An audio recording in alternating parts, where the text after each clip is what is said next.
বক্তাবশী Sheikh Shahidul Islam degree কলেজের সুপ্রিয় শিক্ষার্থীবৃন্দ, কোভিড-19 এর কারণে সৃষ্টি হওয়া বৈশ্বিক মহামারীতে আমরা শ্রেণী কার্যক্রম থেকে দীর্ঘদিন বাইরে আছি। তাই তোমাদের কিছুটা সমস্যা দূর করার জন্য আমরা অনলাইন ভিত্তিক ক্লাসে শুরু করেছি। সেই পর্যায়ে আমরা আজকে তোমাদের বাংলা দ্বিতীয় পত্রের ক্লাস অনলাইনে আমরা অনুষ্ঠিত করেছি। বাংলা দ্বিতীয় পত্র 100 নম্বর, তার মধ্যে বাংলা ব্যাকরণ 30 নম্বর আর নির্মিতি 70 নম্বর। ব্যাকরণের 30 নম্বরের মধ্যে 6টি প্রশ্ন থাকবে, সাপ্তাহ হলো 6টি। বানান, উচ্চারণ, শব্দ, বাক্য, শুদ্ধকরণ ইত্যাদি আছে। আমরা পর্যায়ক্রমে বিষয়গুলো আলোচনা করব। আজকে আমরা আলোচনা করতেছি তোমাদের বাক্য তত্ত্ব সাপ্তাহ নিয়ে। বাক্য তত্ত্বের মধ্যে প্রশ্ন থাকবে 2টি, যেগুলো একটি আনসার করতে হবে। নাম্বার 5। এখানে প্রশ্ন 2টির মধ্যে একটি থাকবে রচনামূলক আর একটি হবে বাক্য রূপান্তর। আজকে রচনামূলক প্রশ্নটার মধ্যে দেখো তোমরা, এখানে বাক্যের সংজ্ঞা, অংশ, গুণ, প্রকারভেদ আর অথবা থাকবে বাক্য রূপান্তর। বাক্যের সংজ্ঞা তোমরা আগে থেকেই জানো হয়তোবা। বাক্যের সংজ্ঞা কতগুলো শব্দ পাশাপাশি বসে কোন বিষয়ে বক্তার মনের ভাব সম্পূর্ণরূপে প্রকাশ করলে তাকে বলে বাক্য। অথবা যে সুবিন্যস্ত পদসমষ্টি দ্বারা বক্তার মনের ভাব সম্পূর্ণরূপে প্রকাশ করে তখন তাকে বাক্য বলে। যেমন পাখি আকাশে উড়ে, গরু ঘাস খায়, বাক্য। এরপরে যত বড় বাক্য হোক না কেন, বাক্যের অংশ হচ্ছে 2টি। বাক্যের অংশ কয়টি? 2টি। একটি হচ্ছে উদ্দেশ্য আর একটি বিধেয়। উদ্দেশ্য হলো বাক্যের যাকে লক্ষ্য করে, যার সম্পর্কে কিছু বলা হয় তাকে উদ্দেশ্য বলে। যেমন পাখি আকাশে উড়ে, গরু ঘাস খায়। এই 2টি বাক্যের মধ্যে পাখি এবং গরু এই 2টি উদ্দেশ্য। উদ্দেশ্য অংশে একটি কর্তা থাকে, সাবজেক্ট কর্তা থাকে। আর বিধেয় কাকে বলে? উদ্দেশ্য সম্পর্কে যা কিছু বলা হয় তাকে বলে বিধেয়। যেমন পাখি আকাশে উড়ে, এই বাক্যে আকাশে উড়ে হচ্ছে বিধেয়, আর গরু ঘাস খায়, ঘাস খায় আকাশে উড়ে, আকাশে উড়ে হচ্ছে বিধেয়, আর ঘাস খায় হচ্ছে বিধেয়। বিধেয় অংশে একটি সমাপিকা ক্রিয়া থাকে। আমরা দেখলাম। এইবার আমরা দেখব বাক্যের গুণ, গুণাবলী বা বৈশিষ্ট্য। একটি বাক্য সার্থক হতে গেলে কতগুলো গুণ লাগে। শুধু বাক্যের শব্দগুলো বসালেই হয় না, কিছু গুণ থাকতে হবে, অর্থগত, ভাবগত অথবা তার অবস্থানগত ভিন্ন ভিন্ন গুণ থাকতে হবে, না হলে বাক্য হবে না। সেই দিক থেকে বাক্যের প্রধান গুণ বা বৈশিষ্ট্য বা সার্থক বাক্যের গুণাবলী হচ্ছে 3টি। একটি হচ্ছে আকাঙ্ক্ষা, আসক্তি, যোগ্যতা। এই 3টি মূল গুণ। এছাড়াও আরো কয়েকটি গুণ আছে, বলছি আমরা পরে। বাক্যের আকাঙ্ক্ষা কাকে বলে? প্রশ্ন যদি আসে বাক্যের সংজ্ঞা কি, গুণ কয়টি, তাহলে আমরা সংজ্ঞা বলবো, এরপরে বাক্যের কয়টি গুণ কি কি আমরা এটি বলবো। আকাঙ্ক্ষা হলো বাক্যের এক পদ শোনার পর অন্য পদ শোনার যে ইচ্ছা থাকে তাকে বলে আকাঙ্ক্ষা। যেমন জিলের জলে, এই পর্যন্ত বললে বাক্য শেষ করলে বাক্য হবে না। জিলের জলে বললে আরো কিছু শোনার আগ্রহ থাকে, কিন্তু পুরোপুরি আগ্রহ সম্পূর্ণ হওয়া পর্যন্ত, আগ্রহ শেষ না হওয়া পর্যন্ত বাক্যগুলো যদি না বলে তাহলে বাক্য সম্পূর্ণ হবে না। যেমন জিলের জলে শাপলা ফুটে, তাহলে এক পদের পর এক পদ শোনার ইচ্ছা ছিল, সেটি সম্পূর্ণ হলো। জিলের জলে শাপলা ফুটে, এটি একটি আকাঙ্ক্ষা সম্পন্ন বাক্য। আকাঙ্ক্ষা নিবৃত্তি না হলে বাক্য হয় না। আবার আসক্তি হলো কি? আসক্তি হলো বাক্যের ব্যবহৃত পদগুলো সুশৃঙ্খল পদবিন্যাসকে আসক্তি বলে। বাক্যের পদগুলো এলোমেলো ভাবে বসালেই শুধু হবে না, এক পদের পর এক পদ যথোপযুক্ত স্থানে নির্দিষ্ট পদ বসানোর নামই হলো আসক্তি। যেমন যদি আমরা বলি মহান সেরে নেতা ছিলেন বাংলা হক ফজলুল, এভাবে এলোমেলো ভাবে বসালে এটা বাক্য হয়নি, কোন পদের পর কোন পদ আকাঙ্ক্ষা সেটিও বোঝা যায়নি। কিন্তু যদি বলা হয় শেরে বাংলা একে ফজলুল হক মহান নেতা ছিলেন, তাহলে বাক্যটির আসক্তি সম্পন্ন। আসক্তির আরেক নাম হলো নৈকট্য, মানে সহ অবস্থান। তাহলে দেখা যায় আসক্তি যদি না থাকে তাহলে একটি বাক্য কখনো সার্থক হয় না। তাই বলা যায় আসক্তি বাক্যের অন্যতম আরো একটি গুণ। 3 নম্বর গুণ হলো বা বৈশিষ্ট্য হলো যোগ্যতা। যোগ্যতা হচ্ছে বাক্যের ব্যবহৃত পদগুলোর মধ্যে অর্থ এবং ভাবের মিল। বাক্যের অর্থ ভাবের মিল না থাকলে বাক্য কখনো সম্পূর্ণ হয় না। যেমন আমরা যদি একটা বাক্য বলি গরু আকাশে উড়ে, বালকেরা মাঠে সাঁতার কাটে, এই দুটি বাক্য ব্যাকরণগত দিক থেকে ঠিক, কারণ এই বাক্যে আকাঙ্ক্ষার পরিসমাপ্তি ঘটেছে, উদ্দেশ্য বিধেয় সব ঠিক আছে, কিন্তু এই বাক্যের যোগ্যতার অভাব ঘটেছে, অর্থ ভাবের মিল ঘটেনি, কারণ গরু আকাশে উঠতে পারে না, আর বালকেরা মাঠেও সাঁতার কাটতে পারে না। তাই এই বাক্য দুটি সার্থক বাক্য নয়, কিন্তু কারণ এই দুটির যোগ্যতা নেই। যদি বলা হয় গরু মাঠে চড়ে, বালকরা পুকুরে সাঁতার কাটে, তাহলে বাক্য দুটি যোগ্যতা সম্পন্ন। আর এছাড়াও আরো গুণ থাকতে হবে, যেমন সাধুজনিত ভাষার মিশ্রণ থাকলে হবে না, এটাকে বলে গুরুচণ্ডালে দোষ মুক্ত হতে হবে, গুরুচণ্ডালে দোষ মুক্ত হতে হবে। আরো আছে যেমন উপমা, উদাহরণের সঠিক ব্যবহার করতে হবে, উদাহরণ প্রয়োগ করতে হবে ঠিক মতো। যেমন যদি বলা হয় তোমাকে আমি বিরাট ভালোবাসি, বাক্যটি যোগ্যতা সম্পন্ন নয় এবং বাক্যটি একটু সুন্দর গুণসম্পন্ন সার্থক নয়, কারণ কাউকে বিরাট ভালোবাসা যায় না। আমি তোমাকে খুব ভালোবাসি, ভীষণ ভালোবাসি, তাহলে এটি একটি সার্থক বাক্য হয়। তাহলে সব শেষে আমরা বলতে পারি যে আকাঙ্ক্ষা, আসক্তির যোগ্যতা এবং আরো আনুষঙ্গিক যে গুণগুলো রয়েছে, এগুলোর কোনো একটি গুণেরও যদি অভাব ঘটে তাহলে বাক্য সম্পন্ন হয় না। তাহলে দেখা যায় কি একটি সার্থক বাক্য হতে গেলে এই গুণগুলো অবশ্যই দরকার আছে। এবার আমরা আলোচনা করব বাক্যের প্রকারভেদ। বাক্যের প্রকারভেদ পরীক্ষাতে আসতে পারে। প্রকারভেদের মধ্যে বাক্যের কত প্রকার কি কি এভাবে আসবে না, বলবে যে বাক্যের গঠনগত দিক থেকে বাক্য কত প্রকার, অর্থগত দিক থেকে বাক্য কত প্রকার এবং ভাবগত দিক থেকে কত প্রকার। একটু লক্ষ্য করো, ভাবগত দিক থেকে বাক্য দুই প্রকার। যেমন হা বোধক, 2 নম্বর হলো না বোধক। হ্যাঁ, হা বোধক ভাবগত দিক থেকে দুই প্রকার, হা বোধক, না বোধক। যে বাক্য হা অর্থ প্রকাশ করে হা বোধক, না অর্থ প্রকাশ করলে না বোধক। যেমন আমি ভাত খাই, হা বোধক, আমি ভাত খাই না, না বোধক। রহিম ফুটবল খেলে, হা বোধক, রহিম ফুটবল খেলে না, না বোধক। এটি খুব সহজ, এটি পরীক্ষাতে আসবে না, তবু আমার জন্য বললাম। এরপরে যেটি ইম্পর্টেন্ট তোমাদের, গঠনগত দিক থেকে বাক্য 3 প্রকার। বাক্যের গঠনগত শ্রেণী বিভাগ, গঠনগত শ্রেণী কত প্রকার? 3 প্রকার। যেমন সরল বাক্য,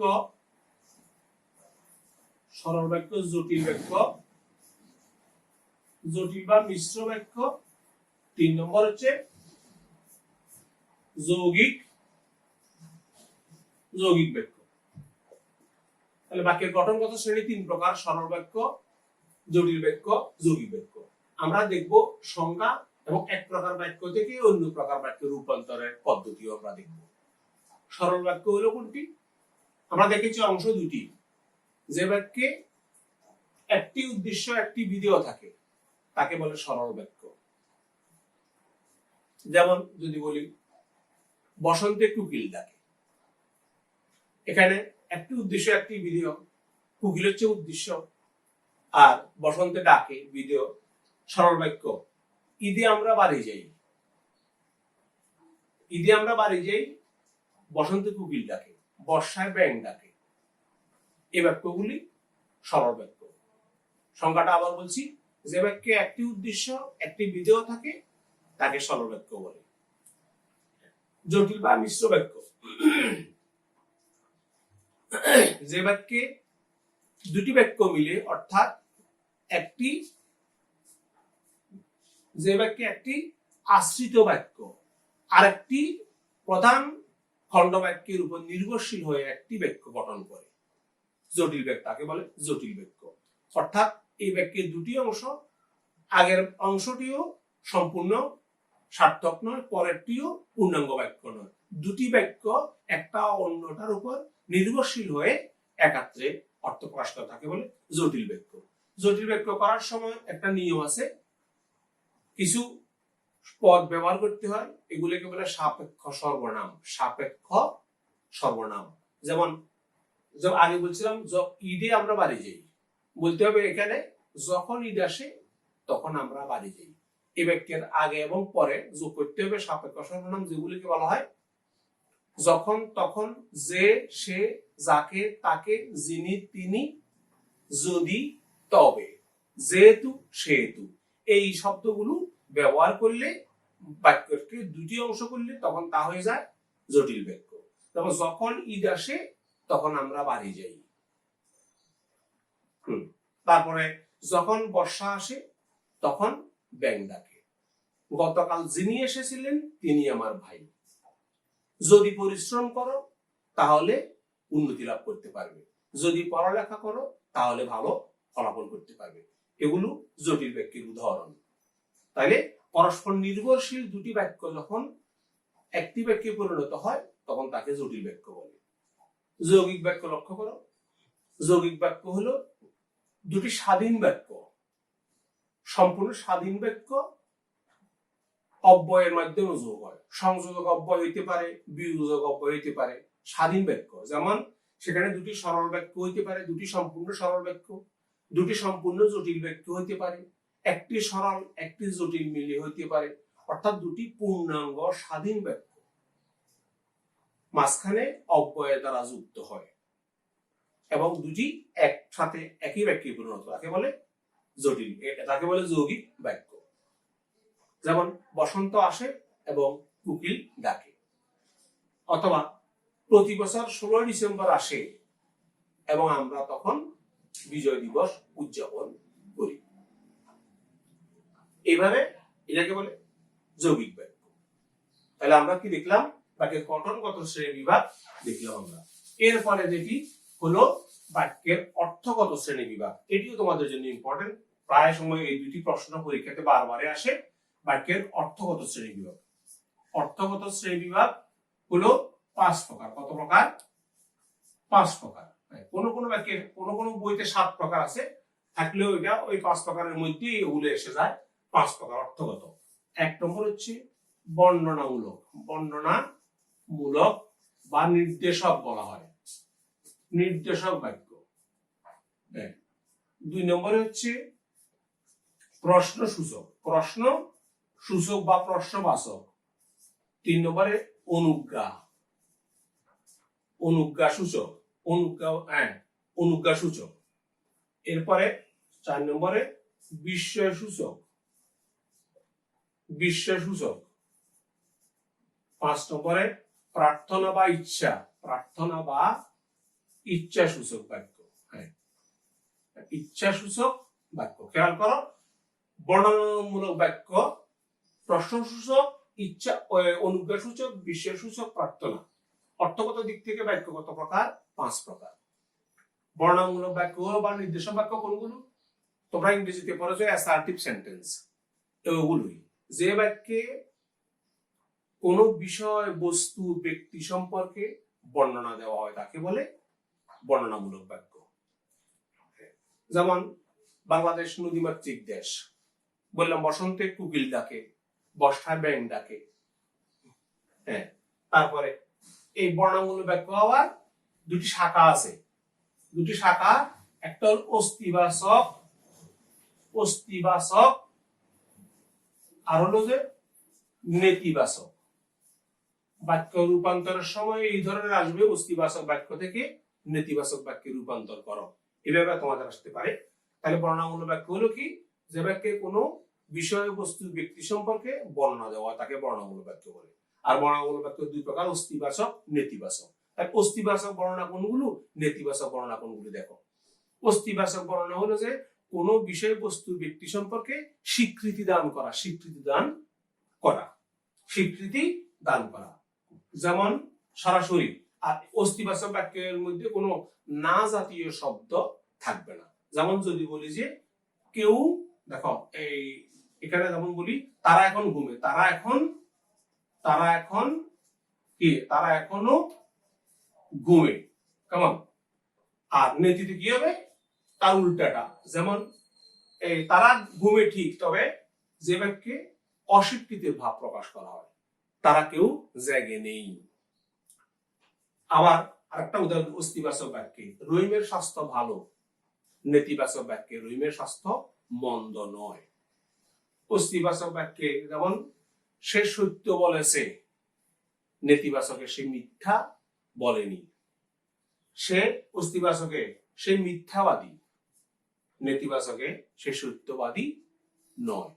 তাই নেতিবাচক বাক্যে না, নয়, নেই, নাই এই ধরনের শব্দ ব্যবহার করতে হবে।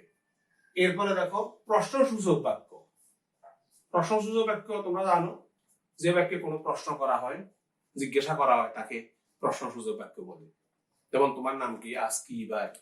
হ্যাঁ, প্রশ্নসূচক বাক্যের মধ্যে একটা ব্যাপার আছে, প্রশ্নসূচকের প্রশ্ন উত্তর যদি এক কথায় হয়, ইয়েস বা নো, হ্যাঁ বা না হয়, তাহলে সেখানে ক এর মধ্যে রস্বীকার দিতে হবে। যেমন আজ কি বার,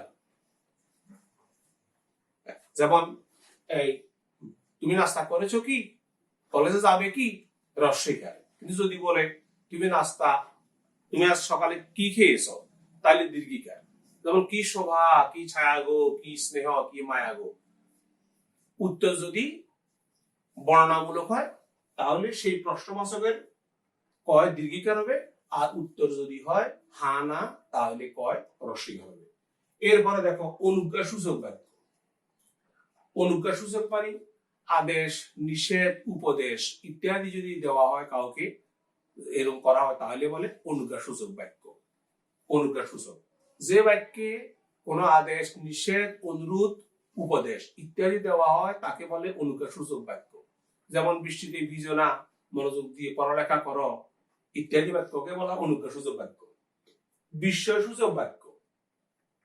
বিস্ময়সূচক বলতে মনের আবেগ, মনের যেটা আবেগ, আনন্দ, দুঃখ, যন্ত্রণা, বিষাদ, হতাশা, কষ্ট ইত্যাদি প্রকাশ পায়, তাকে বলে বিস্ময়সূচক বাক্য। যেমন বাহ আমরা জিতেছি, হ্যাঁ কি সুন্দর দৃশ্য, বাহ ফুলটি কি সুন্দর। হ্যাঁ, বিস্ময়সূচক বাক্যের মধ্যে বা, ইস, উহ এই ধরনের শব্দ যদি শুরুতেই ব্যবহার করা হয়, তাহলে এই শব্দের পরে বিস্ময়বোধক চিহ্ন দিতে হবে, আশ্চর্যবোধক চিহ্ন, কিন্তু পরে আর দরকার নেই। যদি বলা বাহ ফুলটি খুব সুন্দর, তাহলে বায়ের মধ্যে দিলে খুব সুন্দর, পরে দাঁড়ে দিলে হবে। এরপরে প্রার্থনা বা ইচ্ছাসূচক বাক্য।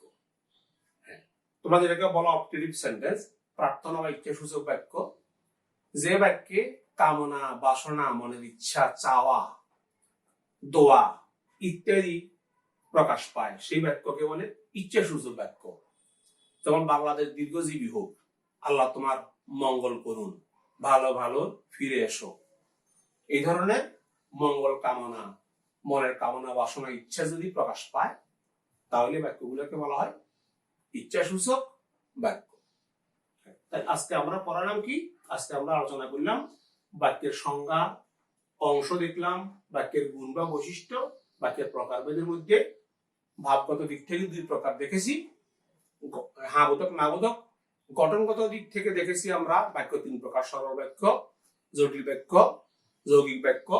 আর অর্থগত দিক থেকে বাক্য দেখেছি আমরা পাঁচ প্রকার। বর্ণনামূলককে আবার দুই ভাগে ভাগ করা যায়, অস্তিবাচক, নেতিবাচক, আর প্রশ্নসূচক, অনুজ্ঞাসূচক, বিস্ময়সূচক, প্রার্থনা বা ইচ্ছা সূচক। তো মোটামুটি এই বাক্য তত্ত্বের মধ্যে এই প্রশ্নগুলো, এর বাইরে আর কোনো প্রশ্ন নেই। আর বাক্য রূপান্তর যদি এখানে পরীক্ষাতে দাও, এখানে নাম্বার মোটামুটি ভালোভাবে পাওয়া যায়। আর বাক্য রূপান্তর করবা, একটা বাক্যকে অন্য প্রকার বাক্যে রূপান্তর নেওয়ার জন্য। যেমন আমি একটু উদাহরণ দিচ্ছি, যদি পরীক্ষাতে আসে যেমন বসন্তে কোকিল ডাকে, এই বাক্যটিকে জটিল বাক্যে রূপান্তর করো, পার্শ্বে নির্দেশিত জটিল বাক্যে। তখন বলবা যখন বসন্ত আসে তখন কোকিল ডাকে। কেমন? আবার এই ধরনের বাক্যকে আবার যদি বলা হয় যে মনোযোগ দিয়ে পড়ালেখা করো, এটা হলো অনুজ্ঞাসূচক বাক্য। মনোযোগ দিয়ে পড়ালেখা করো। অনুজ্ঞাসূচক বাক্যটাকে বর্ণনামূলক বাক্যে বা বিবৃতিমূলক বাক্যে তখন কি নিবা? মনোযোগ দিয়ে পড়ালেখা করা উচিত। তো এই ধরনের প্রশ্ন মোটামুটি আমরা বাংলা দ্বিতীয় পত্রের যে 6টি চ্যাপ্টার আছে, আজকে একটি চ্যাপ্টার তোমাদেরকে অল্প পরিসরে একটু দেখলাম, আর বাকিটা তোমরা বাড়িতে বই থেকে একটু দেখে নিও। আর আমি তোমাদের সুবিধার্থে দুটি বইয়ের নাম বলছি। বইয়ের নামগুলো একটা হচ্ছে ডক্টর আলাউদ্দিন আল আজাদ স্যারের ভাষারীতি, আর একটা বইয়ের নাম বলবো ডক্টর হায়াত মাহমুদ স্যারের ভাষা শিক্ষা।